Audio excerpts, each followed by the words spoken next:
Alf, what are you drinking tonight? I like this beer a lot. It's by Belching Beaver Brewery. It's a hazy IPA called Hazer's Gonna Hate. And that's the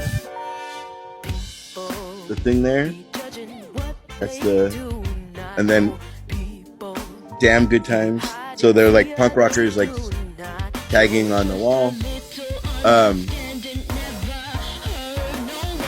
So clearly you guys know that I don't ever have anything interesting on the drink day.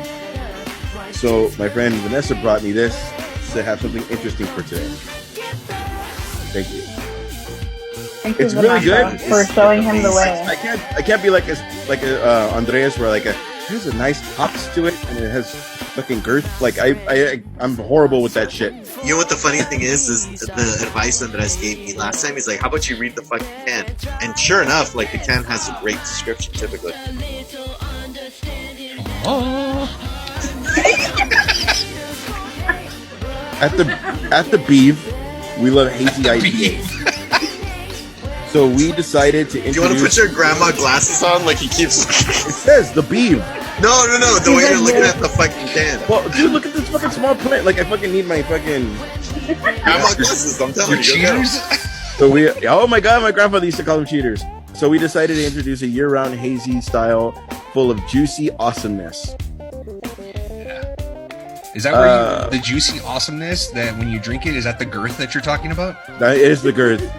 Okay. It's absolutely the girth. It was the Beaver. And then the length of the beer. It's the juicy It's the girth of the Beaver. It's a sip. I know what I said.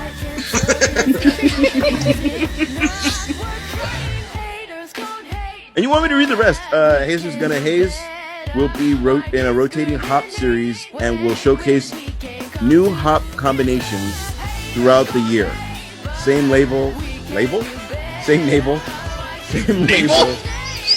different hop profiles. We craft beer. It's the girth. You can't get over the girth. Yeah, you can never get over the girth. Fuck up the sides. Well, I mean, if you're drinking it, we are fans of hazy IPAs. We hope Hazer's Gonna Haze will make you fans too. Cheers.